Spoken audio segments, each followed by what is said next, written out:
നമസ്കാരം.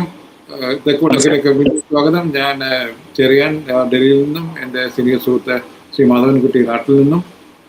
ഞങ്ങൾ ഇന്ന് സംസാരിക്കുന്നത് SDPI യുടെ സപ്പോർട്ട് CPM ഏകദേശമായി എന്ന് കേൾക്കുന്നു. SDPI ഒരു പൊതുവെ കമ്മ്യൂണൽ എന്ന് പറയാവുന്ന ഒരു പാർട്ടിയായിട്ടാണ് കരുതുന്നത്. മുസ്ലിം ലീഗ് പോലെയല്ല. സെക്കുലറിസത്തിനെ പറ്റി അവർക്ക് യാതൊരു പ്രിറ്റൻഷനും ഇല്ലാത്ത പാർട്ടിയാണ്. സർ, അപ്പോൾ എന്താണ് CPM ഒരു സിറ്റുവേഷൻ? ഇതുവരെ ഞങ്ങളാണ് BJP ഏറ്റവും കൂടുതൽ ഫൈറ്റ് ചെയ്യുന്നതെന്നും നേരത്തെ പറഞ്ഞിരുന്നു, ഇപ്പോൾ പറയുന്നില്ല അവരെ. മാത്രവുമല്ല, ഞാൻ ഇന്നലെ കണ്ട ഒരു പിണറായി വിജയന്റെ ഇന്റർവ്യൂവിൽ അദ്ദേഹം പറയുന്നത് ദേശീയമായി ഞങ്ങൾ കോൺഗ്രസിന്റെ കൂടെ BJP എതിർക്കും, പക്ഷേ കേരളത്തിൽ ഞങ്ങൾ കോൺഗ്രസിനെ എതിർക്കും. കാര്യം വെച്ചാൽ അവർക്ക് ഇവിടെ BJPയെ ഫൈറ്റ് ചെയ്യാൻ താല്പര്യമില്ല എന്നുള്ള മട്ടിലാണ് അദ്ദേഹം സംസാരിച്ചത്. പക്ഷേ SDPI വഴി സപ്പോർട്ട് എടുക്കുക വഴി എന്താണ് CPM പറയുന്നത് സർ? അതായത് അവർക്ക് വോട്ട് സമയത്ത് അല്ലെങ്കിൽ ഇലക്ഷൻ സമയത്ത് രാഷ്ട്രീയമല്ല, അധികാരം പിടിച്ചു നിൽക്കുക മാത്രമാണ് ലക്ഷ്യം എന്നാണോ പറയുന്നത് സർ? അല്ല, അത് CPM മാത്രമല്ല, എല്ലാ കേരളത്തിലെ പാർലമെന്ററി രാഷ്ട്രീയ പാർട്ടികളുടെയും ഒരു സ്ഥിരം പതിവാണ്. പറയുന്നതല്ല അവർ പ്രവർത്തിക്കുക എന്നുള്ളത്. CPM മാത്രം കുത്തകയല്ല, കോൺഗ്രസും ചെയ്യുന്നുണ്ട്. കോൺഗ്രസിൽ തന്നെ രണ്ട് അഭിപ്രായമാണ്. സതീശൻ പറയുന്നു ഞങ്ങൾക്ക് SDPI വോട്ട് വേണ്ട, അതിനെതിരായി മറ്റുള്ള സ്ഥാനാർത്ഥികൾ പറയുന്നു. അപ്പൊ അത് CPM മാത്രം ഒരു പ്രശ്നമല്ല SDPI. പക്ഷെ SDPIയെ സംബന്ധിച്ച് CPM സവിശേഷ പ്രശ്നം ജമായത്തെ ഇസ്ലാമിയാണ് ഏറ്റവും വലിയ മുസ്ലിം തീവ്രവാദ അപകടമെന്ന് കേരളത്തിൽ ഇത്ര കാലം പറഞ്ഞുകൊണ്ടിരുന്ന് അവരുടെ ഒരു ശതമാനം പോലും ശക്തിയില്ലാത്ത, സ്വാധീനമില്ലാത്ത, കാഡറില്ലാത്ത അതിനൊക്കെ ഇല്ലാത്ത ജമായത്തെ ഇസ്ലാമി SDPIയുടെ ഒരു ചെറിയ ശതമാനത്തിന് ശക്തി പോലും ഇല്ലാത്ത ജമായത്തെ ഇസ്ലാമിയെ ഒരു വൈക്കോൽ ശത്രുവായി നിർമ്മിച്ച് അതിന്റെ പേരിൽ ഹിന്ദു വോട്ടുകളിൽ കണ്ണുവച്ച് CPIM ഒരു വിഭാഗം പ്രബല നേതൃത്വം, ഞാൻ ഇങ്ങനെ വീണ്ടും വീണ്ടും പറയുന്നു, CPM നേതൃത്വത്തിലും അതിന്റെ അണികളിലും അനുഭാവികളിലും അതിനോട് കടുത്ത വിയോജിപ്പുള്ള ആളുകളുണ്ടെന്നുള്ളത് താങ്കൾ അടുത്ത വരുന്ന ദിവസങ്ങളിൽ തിരിച്ചറിയും.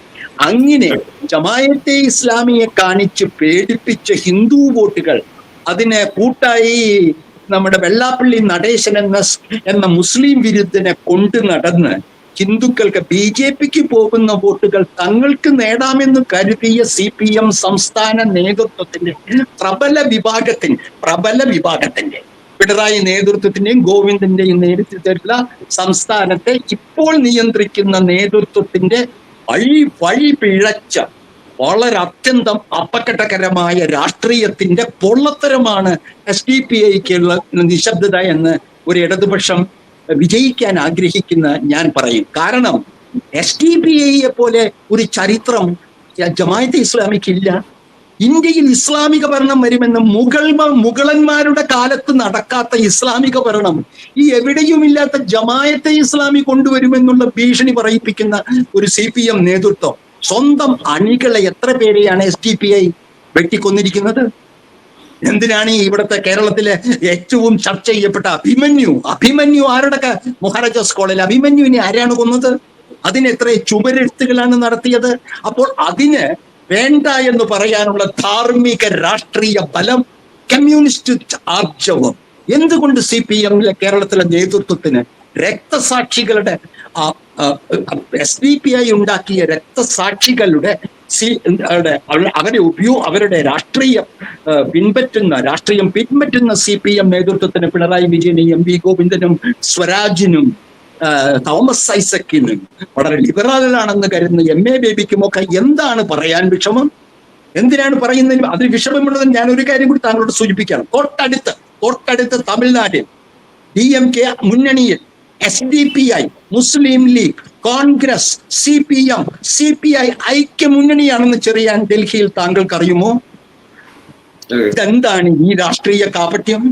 ഇവിടെ മുഖ്യശത്രുവായ RSSനെ കേന്ദ്രത്തിൽ നിന്ന് പുറത്താക്കി തെക്കേ ഇന്ത്യയെ രക്ഷിക്കാൻ വേണ്ടി സാധാരണ ജനങ്ങൾ, ജനാധിപത്യവാദികൾ, മതനിരപേക്ഷവാദികൾ, കമ്മ്യൂണിസ്റ്റുകാർ വെന്തുരുകുമ്പോൾ അതിനുവേണ്ടി ചെയ്യാവുന്നതെല്ലാം ചെയ്യുമ്പോൾ ഈ SDPI എന്ന് പറയാം, ഞാൻ പറയുന്ന SDPI ഞാൻ മനസ്സിലാക്കിയതല്ല, CPM പറഞ്ഞു തന്നതാണ്. കൈവെട്ട് പാർട്ടി.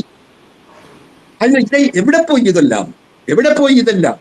അത് കോൺഗ്രസ് SDPI സ്വീകരിക്കില്ല എന്നും സ്വീകരിക്കുമെന്നും പറയുന്നത് പോലെയല്ല കമ്മ്യൂണിസ്റ്റ് പാർട്ടിയുടെ. അത് പണ്ട് പാകിസ്ഥാൻ വാദത്തെ അധികാരി തീസിസ് അംഗീകരിച്ചിരുന്നത് ഓർമ്മയുണ്ടോ? 49-ലോ 49-ലോ പാകിസ്ഥാൻ കൊടുക്കണമെന്ന്. അത്തരത്തിലുള്ള ഒരു രാഷ്ട്രീയ പ്രത്യയശാസ്ത്രപരമായ അബദ്ധം, വീഴ്ചയാണ് കേരളത്തിലെ CPM-ന്റെ പ്രബല നേതൃത്വം ചെയ്തുകൊണ്ടിരിക്കുന്നത്. ഇവർക്ക് കിട്ടാൻ പോകുന്ന കണക്ക്, ഹിന്ദുക്കളൊക്കെ BJPക്ക് വോട്ട് ചെയ്യുന്ന ഹിന്ദുക്കളുടെ വോട്ടും കിട്ടില്ല. ഇതിന്റെ പേരിൽ, SDPI-യുടെ പേരിൽ ഒരു പക്ഷേ ശിവൻകുട്ടിക്ക് മാത്രം, താങ്കൾ ഇത് നോട്ട് ചെയ്തുകൊള്ളൂ, SDPIക്ക് സ്വാധീനമുള്ള കേരളത്തില് 10-12 മണ്ഡലം, സ്വാധീനം എന്ന് പറഞ്ഞാൽ 2000 വോട്ടിൽ കൂടുതലുള്ള ആ മണ്ഡലങ്ങളിൽ ഒരു പക്ഷെ ശിവൻകുട്ടിക്ക് ഒഴിച്ച് എവിടെയും SDPI CPIM സ്ഥാനാർത്ഥികൾക്ക് വോട്ട് ചെയ്യാൻ പോകുന്നില്ല എന്ന് ഞാൻ ഉറപ്പിച്ചു പറയും. പക്ഷെ അവരും ഒരു വഞ്ചകരുടെ പട്ടികയിൽ പെട്ടുകഴിഞ്ഞു. ഈ SDPI കേരളത്തിലെ ഒവേസിയാണെന്നുള്ളത് നമ്മൾ മഞ്ചേശ്വരത്തെ അവരുടെ ഫാസിസ്റ്റ് അനുകൂല നിലപാടിലൂടെ നമുക്ക് മനസ്സിലായി. അവസാനം വന്നപ്പോൾ 2 ഫാസിസ്റ്റുകളും, അതായത് ഭരണ ഫാസിസ്റ്റുകളായ RSSഉം അതിന് ബദൽ ശക്തിയാണെന്ന് പറഞ്ഞ്, കേരളത്തിൽ ഏക ബദൽ ശക്തിയാണ് തങ്ങൾ, ശാരീരിക എതിർപ്പിന്റെ ശക്തിയാണെന്ന് പറഞ്ഞ് മുസ്ലിം പാവങ്ങളെ, യുവാക്കളെ വഴിവെട്ടിച്ച SDPIയും അവിടെ സുരേന്ദ്രൻ ജയിച്ചാൽ കുഴപ്പമില്ല എന്ന് പറയുന്ന അപകടകരമായ വോട്ട് കാട്ടം, അത് താങ്കൾക്കറിയാമല്ലോ, ഹിന്ദിയിൽ വോട്ട് കട്ടർ, അത് ഒവൈസിയുടെ അതേ പങ്ക് വഹിക്കുമ്പോൾ കേരളത്തിലെ ഇതിലൊന്നും വിശ്വസിക്കാത്ത മതനിരപേക്ഷ ജനാധിപത്യ വിശ്വാസികൾ ഓരോ മണ്ഡലത്തിലും BJPയെ തോൽപ്പിക്കാൻ കഴിയുന്ന സ്ഥാനാർത്ഥിക്ക് തിരഞ്ഞു പിടിച്ചു വോട്ട് ചെയ്യും. ശിവൻകുട്ടിക്ക് അതിന്റെ ഗുണം കിട്ടാൻ പോവുകയാണ്. ഒരു മനോരമ എന്ന ഒരു പത്രവും CTV നടത്തിയ ഒരു സർവേയിൽ ഇപ്പോൾ പറഞ്ഞിരിക്കുന്നത്, രാജീവ് ചന്ദ്രശേഖർ നേമത്ത് വിജയിക്കുമെന്ന് ഉറപ്പിച്ചു പറയുകയാണ് അവർ. ആ നിമിഷം അദ്ദേഹത്തിന്റെ പരാജയം ഉറപ്പായി. കാരണം കേരളത്തിലെ രാഷ്ട്രീയം കുറച്ചൊക്കെ 50 വർഷം വെയിലത്ത് നടന്ന് മനസ്സിലാക്കിയ ആളാണ് ഞാൻ. മണ്ഡലങ്ങളിൽ ഒരാൾ ജയിക്കും, ഇങ്ങനെ അപകടം പിടിച്ച രാജീവ് ചന്ദ്രശേഖർ നേമത്ത് ജയിക്കുമെന്ന ഒരു വാർത്ത പരന്നാൽ അവിടെ മുസ്ലിങ്ങൾ വോട്ട് ചെയ്ത് അദ്ദേഹത്തെ തോൽപ്പിച്ചിരിക്കും. ഇത് കുരിശായി തീരുകയാണ് നേമത്ത് RSSനും BJPക്കും രാജീവ് ചന്ദ്രശേഖരനും. അത് ശിവൻകുട്ടിയുടെ വലിയ ഗുണം കൂടിയാണ്. കാരണം ശിവൻകുട്ടി മിണ്ടിയിട്ടില്ല, വേണ്ടെന്നും പറഞ്ഞിട്ടില്ല, വേണമെന്നും പറഞ്ഞിട്ടില്ല. ശിവൻകുട്ടി ഇന്ന് അടുത്ത നേമം തെരഞ്ഞെടുപ്പിൽ, അതുകൊണ്ടാണ് നേമം ജയിക്കും BJP എന്ന അമേരിക്കൻ എന്ന മനോരമ സർവേയെ ഞാൻ പുച്ഛിച്ചു തള്ളുന്നത്. അതിനും അപകടം കാട്ടാക്കടയാണ്. കാട്ടാക്കട തൊട്ടടുത്തുള്ള ഒരു സർവേയും പറയുന്നില്ല കാട്ടാക്കടയിൽ RSS BJP വലിയ മുന്നേറ്റമാണ് നടത്തിക്കൊണ്ടിരിക്കുന്നത്. എന്താണ് അവിടെ കാര്യം? അവിടെ മുസ്ലിങ്ങളില്ല, ക്രിസ്ത്യാനികളില്ല. അറിയാമോ, കേരളത്തിലെ ഹിന്ദുക്കൾ ഏറ്റവും സാന്ദ്രമായി താമസിക്കുന്ന മണ്ഡലങ്ങളുടെ ഒരു കണക്ക് നിങ്ങൾക്ക് പറയാമോ? ഞാൻ പറഞ്ഞത് അവിടെയാണ് അവർ പൊരുതിക്കൊണ്ടിരിക്കുന്നത്. അതുകൊണ്ടാണ് വെറുതെ മോഡി വന്ന് ഈ കോട്ടയത്തും പാലയിലും നടന്ന് PC ജോർജിനെ ജയിപ്പിക്കാൻ നടക്കണ്ട, പറ്റുമെങ്കിൽ ആറന്മുളയിൽ പോയാൽ അല്ലെങ്കിൽ കാട്ടാക്കടയിൽ പോയാൽ 4 കാശിന്റെ ഗുണം കിട്ടുമെന്ന് ഞാൻ നിങ്ങളോട് പറഞ്ഞു. ഇതാണ് കേരളത്തിൽ ഉരുത്തിരിഞ്ഞു വരുന്ന ചിത്രം. ഈ പറയുന്ന വിസ്മയങ്ങൾ ഇനി വരാനിരിക്കുന്നതേ ഉള്ളൂ. നമ്മൾ പ്രതീക്ഷിക്കാത്ത സ്ഥലങ്ങളിലാണ് യുദ്ധം. ഇപ്പൊ പറഞ്ഞല്ലോ, കഴക്കൂട്ടത്ത് വളരെ അപകടകരമായ മുരളീധരൻ മുന്നോട്ട് പോയിക്കൊണ്ടിരിക്കുകയാണെന്ന് നമുക്ക് മനസ്സിലാക്കുവാൻ അത് തിരിച്ചറിഞ്ഞാൽ. കോൺഗ്രസിന്റെ സ്ഥാനാർത്ഥിത്വം ശരത്ചന്ദ്ര പ്രസാദ് ഒരിക്കൽ BJPയിൽ പോകുമെന്ന് ഭീഷണിപ്പെടുത്തിയ ആളാണ് കോൺഗ്രസ് വച്ചിരിക്കുന്നത്. അദ്ദേഹത്തിന് എങ്ങനെ പിടിച്ചു നിൽക്കാൻ കഴിയും? കടകംപള്ളി ആണെങ്കിൽ ദേവസ്വം മന്ത്രി എന്നുള്ള നിലയ്ക്കും മറ്റു പല വിധത്തിലും അദ്ദേഹത്തിന് പല ചീത്തപ്പേരുകളുമുള്ള ഒരു സമയമാണ്. അവിടെ BJPക്ക് കൊടുക്കുകയാണെങ്കിൽ അതിന്റെ ഉത്തരവാദിത്വവും ഇവിടുത്തെ മതനിരപേക്ഷ കക്ഷികൾക്കായിരിക്കും. ഉറപ്പ് ഞാൻ പറയാം, നിയമം പോവില്ല. മതനിരപേക്ഷ കേരളം നേമത്ത് കേരളത്തിലെ സംസ്ഥാന അധ്യക്ഷനെ തൂത്തെറിയും. അപ്പൊ അതിനെ നിങ്ങൾ ഭയപ്പെടുന്നത് അല്ല. ഇത് രണ്ടും കാണിക്കുന്നത് നമ്മൾ ഒക്കെ വിചാരിച്ചു കേരളത്തിൽ ഈ കമ്മ്യൂണൽ ഇഷ്യൂസ് ഇലക്ഷനെ ബാധിക്കില്ല എന്ന് വിചാരിച്ചു. പക്ഷേ FCRI ഇഷ്യൂവും SDPI ഇഷ്യൂവും കൊണ്ടുവന്നേക്കുന്നത് അതിലേക്കല്ലേ സർ? അൾട്ടിമേറ്റ്ലി അതിലേക്ക്. വികസനത്തെ കുറിച്ച് എവിടെയാണ് പറയുന്നത്? വികസനം എന്ന് CPM പറയുമ്പോൾ പാലങ്ങളും ഈ കിഫ്ബി ഉണ്ടാക്കിയ പാലങ്ങളും റോഡുകളും അല്ലെങ്കിൽ സർക്കാർ ഓഫീസ് കെട്ടിടങ്ങളും സ്കൂളുകളും, സിവിൽ കൺസ്ട്രക്ഷൻസ് ആൻഡ് സിവിൽ. ഈ വികസനം താങ്കളൊരു സാമ്പത്തിക കാര്യ ലേഖകനായിരുന്നത് കൊണ്ടാണ് ഞാൻ താങ്കളോട് ഇത് ചോദിക്കുന്നത്. ഇതാണോ വികസനം എന്ന് പറയുന്നത്? സിവിൽ കൺസ്ട്രക്ഷൻസ് കൊണ്ടാണോ വികസനം ഒരു രാജ്യത്ത് ഉണ്ടാവുന്നത്, സമ്പത്ത് ഉൽപ്പാദിപ്പിക്കപ്പെടുന്നത്, റവന്യൂ കൂടുന്നത്? വേണ്ടതാണ് ആ വികസനത്തിന്റെ ഭാഗമായി. മനുഷ്യ ജീവിതം നന്നാക്കുന്നതിന് വികസനം വേണം. പക്ഷെ അത് കാണിച്ച് അതിന്റെ ഡ്രോൺ ഷോട്ട് എടുത്ത് അതിന് കടം മേടിച്ച് നടത്തിയ, ബഡ്ജറ്റിന് പുറത്ത് കടം മേടിച്ച് നടത്തിയത് അത് സർക്കാരിന്റെ വികസന ചുമതലയുടെ ഭാഗമാണ്.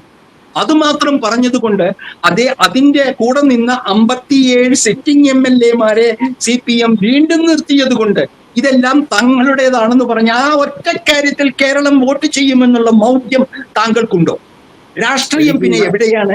രാഷ്ട്രീയം എന്ന് പറഞ്ഞാൽ പാലവും കെട്ടിടവും അല്ല രാഷ്ട്രീയമായി തങ്ങളുടെ അസ്തിത്വത്തെക്കുറിച്ച്, തങ്ങളുടെ സമുദായത്തിന്റെയും ജനങ്ങളുടെയും താല്പര്യത്തെക്കുറിച്ച്, അവർക്ക് നല്ല റോഡ് കൊടുത്താൽ ഏതൊരുത്തനും വോട്ട് ചെയ്യുമെന്നാണ് ധാരണയെങ്കിൽ നിങ്ങൾക്ക് ജനാധിപത്യവും അറിയില്ല, കമ്മ്യൂണിസ്റ്റ് രാഷ്ട്രീയവും അറിയില്ല. കാരണം ഞാൻ അടിയന്തരാവസ്ഥ കഴിഞ്ഞുള്ള തിരഞ്ഞെടുപ്പിൽ ഒരു ചുക്കും നോക്കാതെ ജനങ്ങൾ സ്വാതന്ത്ര്യത്തിന് വേണ്ടി വോട്ട് ചെയ്തു, ഇല്ലേ? സ്വാതന്ത്ര്യത്തിന് വേണ്ടി മാത്രം. അതാണ് രാഷ്ട്രീയം. അപ്പോൾ പിണറായി സർക്കാരിന് പിണറായിക്ക് വിരുദ്ധ വികാരമുണ്ടെങ്കിൽ ഏത് വികസനത്തെയും മറികടന്ന് ആളുകൾ LDF-നെതിരായി വോട്ട് ചെയ്യും.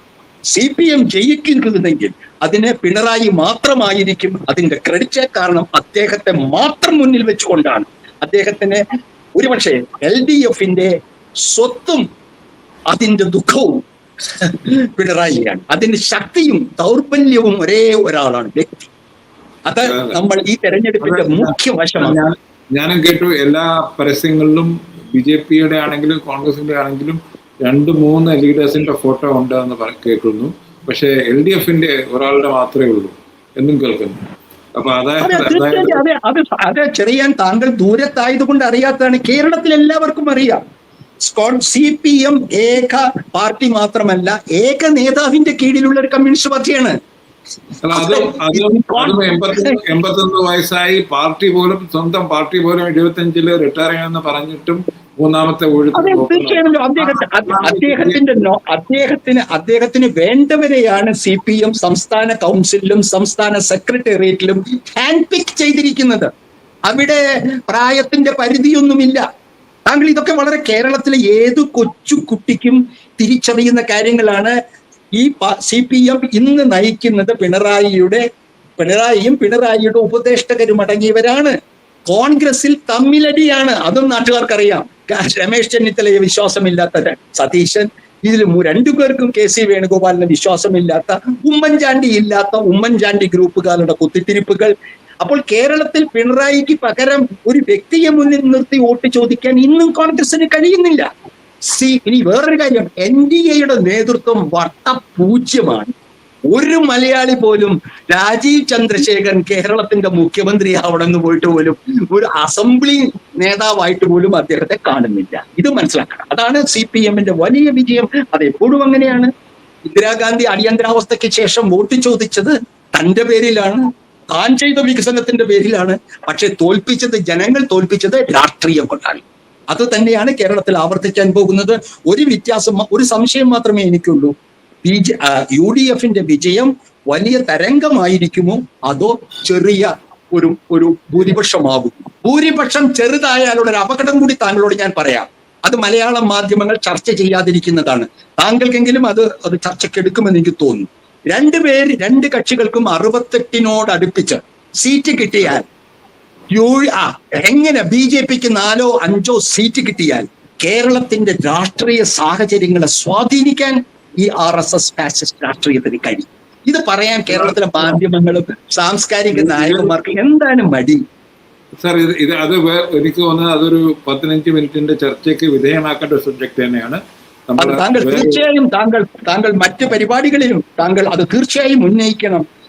BJP-ക്ക് 0 സീറ്റ് അല്ല ഇത്തവണ കിട്ടാൻ പോകുന്നത്. തീർച്ചയായും അവർ തുറക്കും, അക്കൗണ്ട് തുറങ്ങുന്ന 5 സീറ്റോളം കിട്ടിക്കഴിഞ്ഞാൽ 2 കക്ഷികൾക്കും കിട്ടാൻ പോകുന്നത് 70-അടുത്തുള്ള സീറ്റുകളാണ്.